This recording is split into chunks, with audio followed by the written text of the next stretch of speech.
Welcome to PwC's Next in Health podcast. I'm Jenny Colapetro, PwC's Consulting Commercial Leader.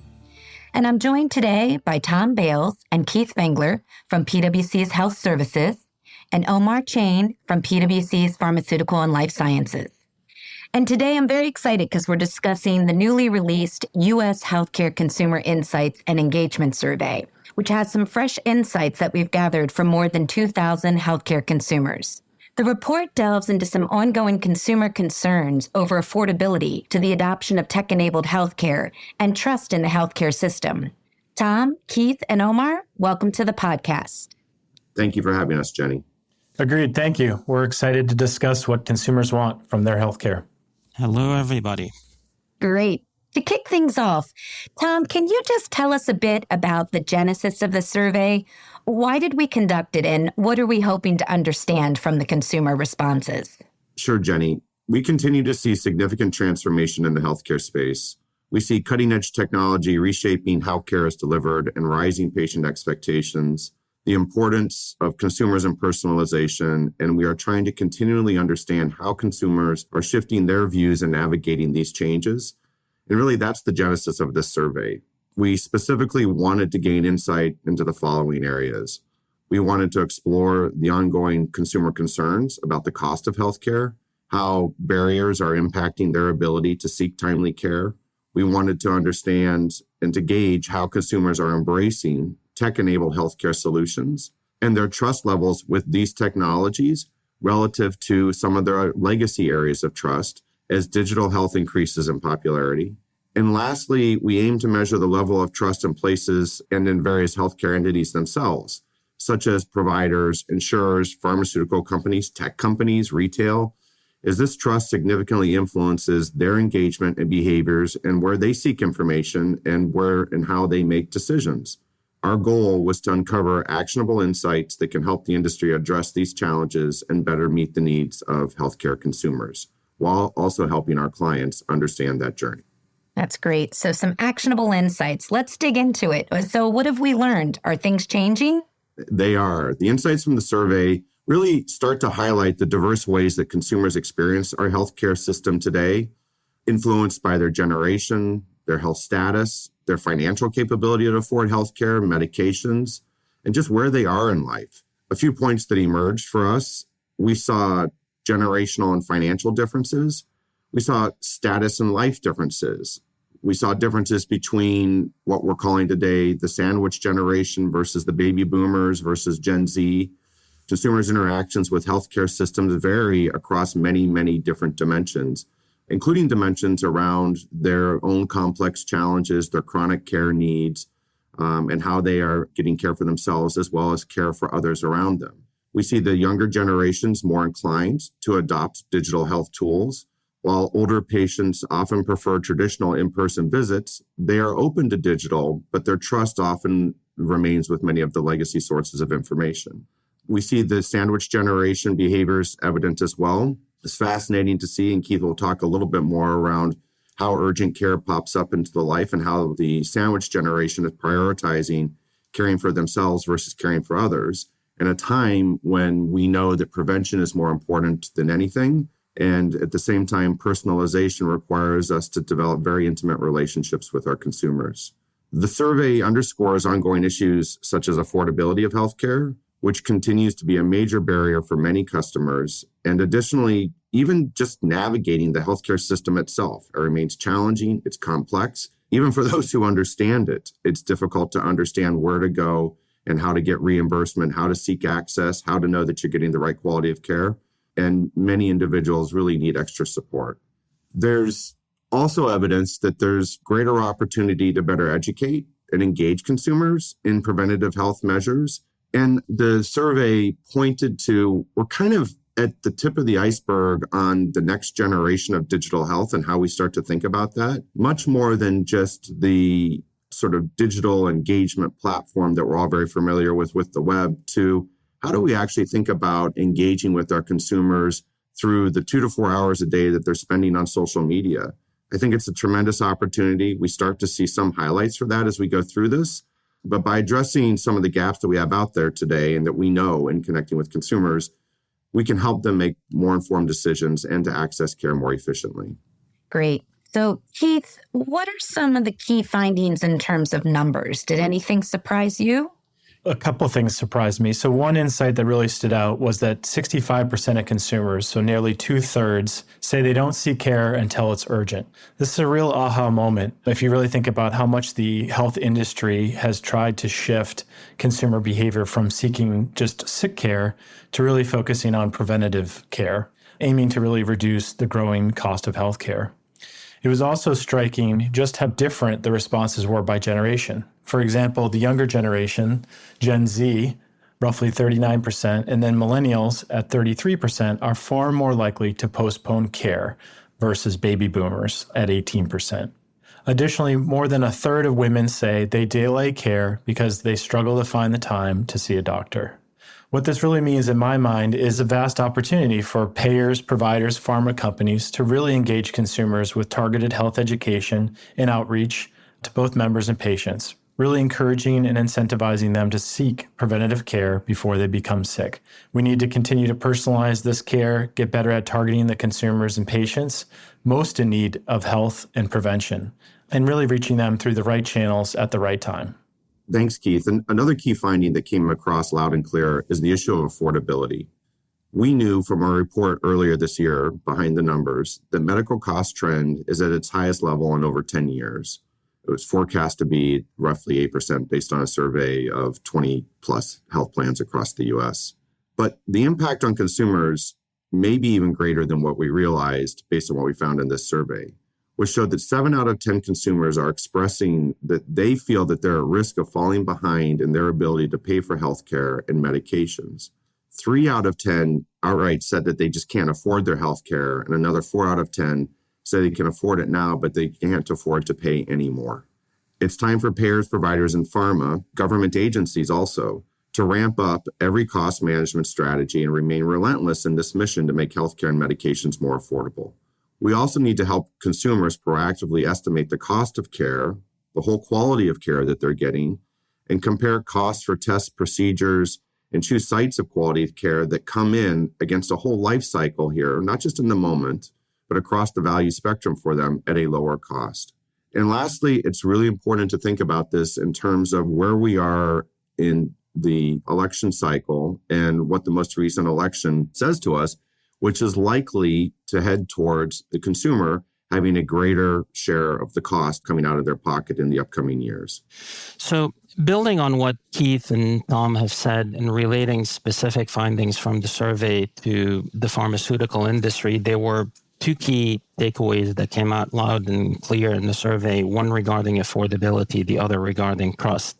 So for example, on the affordability side, some of the numbers that we saw in the survey is that 44% of consumers stated that they cannot pay for their medicines. Another 61% of consumers who are dealing with health issues that restrict their quality of life also indicate that they cannot afford their medicines.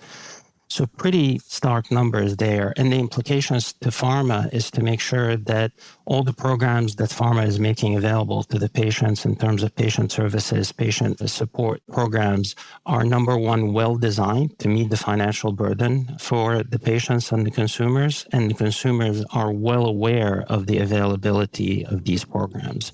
On the trust side, that's another key finding that came across from the survey is that the pharmaceutical industry, maybe not surprising, continues to suffer in terms of trust. So the industry has ranked one of the lowest in terms of who the consumers trust for health information. For example, the pharmaceutical industry ranked 6% in terms of trust versus pharmacies that ranked 60% in terms of the consumer findings.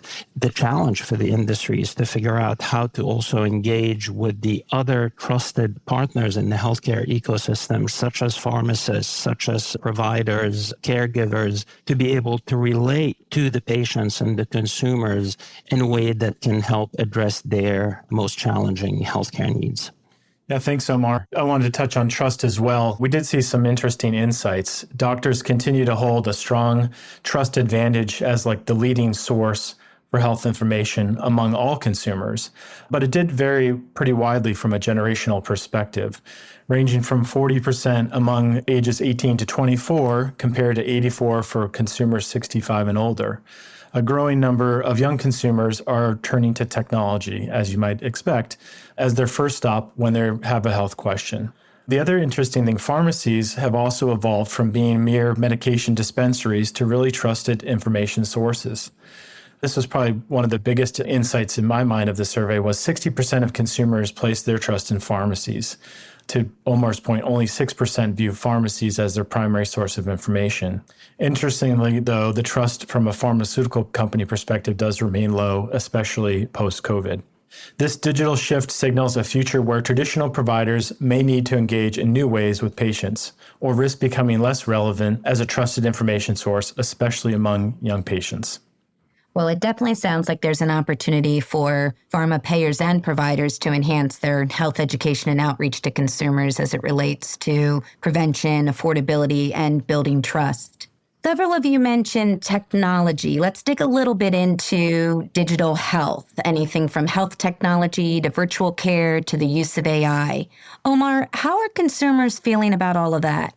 Yeah, very relevant and timely question given the adoption that we're seeing in the broader technology, and in particular the emergence of Gen AI technologies recently. So this is another area where we're seeing clear and distinct differences based on different age cohorts that we surveyed in the study.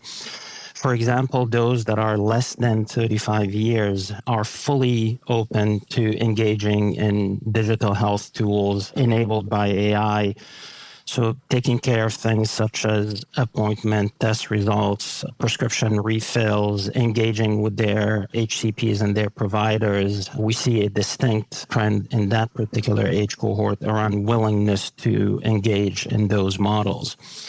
A few other data points is about 80%, quite a high number of those that are in the age bracket between 18 and 34 fully embrace Gen AI and digital health solutions as compared to slightly less than 60% for those that are over 50 years of age. Still a pretty impressive number, but you can see the differences between different age cohorts. Another illustration across the age cohorts, across income levels, is about 20% of those surveyed are willing to engage in HCP assistant Gen AI solutions, again, opening the door to potential innovation that can be further pursued in this space. On the other hand, however, one theme that emerged across is one concern that consumers have expressed around privacy and security.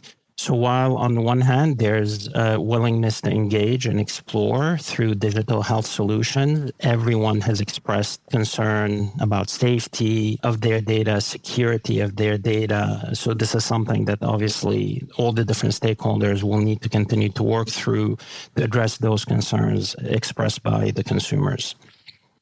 Well, I know that all of us find ourselves at some point having to navigate the healthcare system. Are things getting easier for consumers? Tom, what does the survey tell us?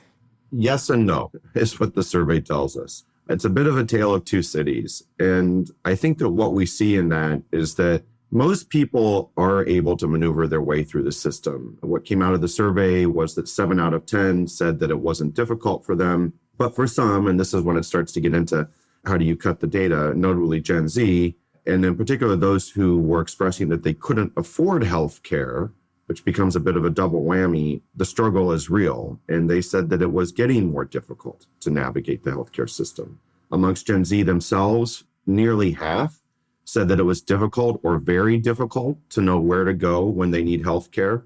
And then more broadly, 30% of all consumers who say healthcare costs are straining their finances today, they don't actually know, or they're telling us in the survey that they don't know where to go for healthcare.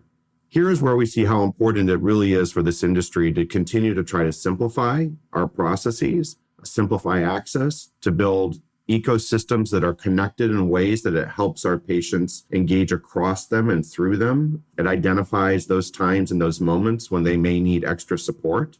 And it needs to reflect that really when we talk about healthcare today, We're talking about social needs. We're talking about medical needs. We're talking about behavioral service needs, along with the traditional medical clinical care that we think of. And those needs, they're becoming more interconnected and they're becoming more prevalent. This is great. The survey has a lot of insights here and gives us a lot to think about. To close this out, let's do a round robin. And can each of you share how health industries should respond? And are there any industry strategic bets that you'd like to call out? Keith, let's start with you. I think there's several important areas that come to play for the industry. I'll recap 3 of them. First one is prevention. So really addressing risk factors of health decline. Second one being personalization, where we really continue to use data-driven, customized treatments based on factors like genetics and behavior, and see how we can drive additional action from that perspective. And the third one I'd call out would be predictive and proactive analysis of well-being and early interventions to improve health outcomes and point of care, with a real focus on more accessibility and convenient settings for care delivery. Yeah, I'll add to that, Keith. I said it at the beginning, and I will continue to talk to this. Affordability, it's a critical area. We have to continue to tackle this head on. We feel that total cost of care management across health plans, health systems, and pharma needs to be a holistic approach. We refer to it as an affordability command center applied at an ecosystem level that will help moderate medical cost trends and improve affordability. What does it involve? Reducing utilization, reducing waste, improving operational efficiency, improving the actual effectiveness of medical management operations, and getting in front of our sickest and most complex and challenging patients. We also see that investing in AI and machine learning can help us identify wasteful spending. It can help us improve productivity, and it can help us get to the personalization that Keith started to outline around what is needed for an individual and how to find that right balance of cost and quality for them. We believe that smaller health plans have the opportunity to consider partnering with vendors, with other players in their ecosystem, even other like-minded health plans to build out competitive total cost of care management capabilities. For providers, as they look at this and they continue to play an increasing role in the life cycle of patient care, it's critical that they have a role in really educating members about making informed choices regarding their services, the cost shares that they have, the choices that they have, and how they participate and impact value-based care more broadly, and rewarding both the patient and the provider for reduction of wasteful spend. And lastly, employers. We saw through COVID that at one point, employers actually became the most trusted source of information. That came out in one of our other consumer surveys. Employers have the opportunity to use transparency and reporting that they receive from how they participate with health plans and health systems to understand the outcomes and effectiveness of the benefits that their employees receive and how they share that information with them and influence and provide benefit coverage to them and services that can impact their quality of care and quality of life. Maybe I'll also bring in an interesting observation we were able to get through the survey, which is the growing influence of the Gen Z generation. Obviously, one of the largest cohorts that exists globally, in the US in particular. And there are 2 interesting parts to the role that the Gen Z can play. They are obviously the digitally native cohort. They're used to engaging through digital solutions. That's the age cohort that is most willing to engage through various digital care solutions. And there's 2 elements to the role that they can play. Number one, this is a segment that, because their willingness to engage through digital health solutions, obviously that could be an interesting segment to pursue to help them navigate their own care and take care of their own wellness. But also this is the cohort that is taking care of the older generation. As caregivers, they could play a critical role in helping some of the older generation in navigating care and navigating affordability and gaining the trust, some of these digital health solutions that the provider, payers, and pharmaceutical companies are making available to them. Great. Thanks for those summaries and insights. And for our listeners, you can find this survey at PwC.com. But Tom, Keith, Omar, I want to thank you so much for joining our podcast and sharing the survey insights. Thank you, Jenny. Thank you. Thank you. For more on these topics and other health industry insights driven by policy, innovation, and care delivery changes, please subscribe to our podcast at pwc.com/US/Next in Health podcast. Until next time, this has been Next in Health.